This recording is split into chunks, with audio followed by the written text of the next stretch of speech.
Doctor BR Ambedkar పై అనుచిత వ్యాఖ్యలు చేసిన కేంద్ర హోంమంత్రి అమిత్ షా వెంటనే బహిరంగ క్షమాపణ చెప్పాలని డిమాండ్ చేస్తూ ఎనిమాముల నుండి గ్రీన్ మార్కెట్ వరకు ర్యాలీగా నిర్వహించి అనంతరం అమిత్ షా దిష్టిబొమ్మ దగ్నం చేసిన కాంగ్రెస్ పార్టీ శ్రేణులు.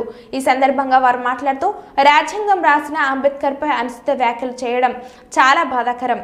దళితుల మనోభావాలను దెబ్బతీసే విధంగా మాట్లాడిన అమిత్ షా దిష్టిబొమ్మ దగ్నం చేశామని వెంటనే బహిరంగ క్షమాపణ చెప్పకుంటే రాష్ట్ర వ్యాప్తంగా మరియు దేశవ్యాప్తంగా నిరసనలు వెల్లువెత్తుతాయని వారు తెలిపారు.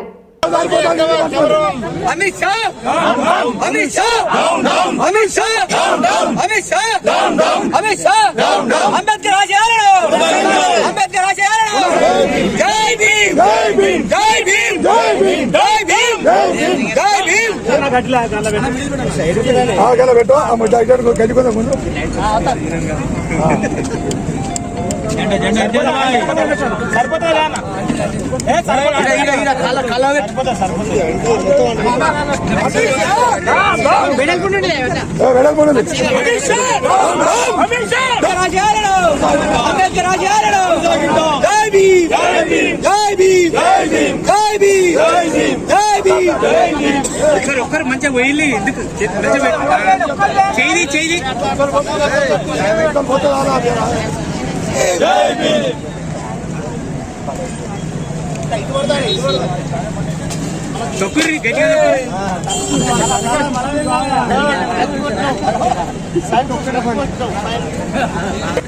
భారతదేశాన్ని రాజ్యాంగాన్ని రచించిన అన్ని కులాలకు న్యాయం జరగాలని, అందరికీ న్యాయం జరగాలని రాజ్యాంగాన్ని రచించిన భారత నేతను మరి ఇవాళ ఆయన రాజ్యాంగం మీదనే సెంట్రల్లో మంత్రిగా ప్రమాణం చేస్తూ రాజ్యాంగం మీద ప్రమాణం చేసి ఆ రాజ్యాంగాన్ని రచించినటువంటి మన నాయకుడిని ఆయన అంబేద్కర్ని అవమానకరంగా మాట్లాడడం చాలా సిగ్గుచేటు, శోచనీయమైన విషయము.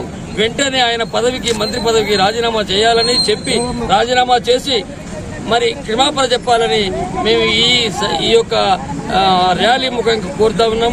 శీతాకాలంలో జరుగుతున్న నేపథ్యంలో మరి అమిత్ షా ఒక రాజ్యాంగ నిర్మాత అయినా మన అంబేద్కర్ ను ఒక రాముని దాన్ని అనే రకంగా ఒక తిట్టడం అనేది అది సిగ్గుచేటు. ఆయన మంత్రి పదవికి తక్షణమే రాజీనామా చేయాలి. మరి ఒక అంబేద్కర్ అంటే ఒక కుల దానికి అందరికీ ఈ రోజున ఆయన ఒక మంత్రి కావడానికి ఏంటిది, ఆయన ఒకసారి చేయడానికి కారణం ఏంటిది అంతా తెలుసుకోవాలి. ఎందుకంటే రాజ్యాంగ నిర్మాత ఏ కులస్తులు కాకుండా అన్ని కార్యక్రమంలో భాగంగా అందరికీ ఉండాలనే రకంగా రాజ్యాంగ రాసిన నిర్మాత అతన్ని కించపరచడం అయితే మాత్రం ఇది చాలా నిజంగా. దీనిలో భాగంగా ఇలా వర్ధనపేట శాసనసభ్యులు కేఎన్ఆర్ ఆదేశాల అనుసారంగా 14వ డివిజన్ ఏనుమాముల జంక్షన్ నుండి మొదలుకొని ఇక్కడ మార్కెట్ వరకు ర్యాలీగా రావడం జరిగింది. మరి ఇక్కడ నుంచి మన ఏనుమాల పోలీస్ స్టేషన్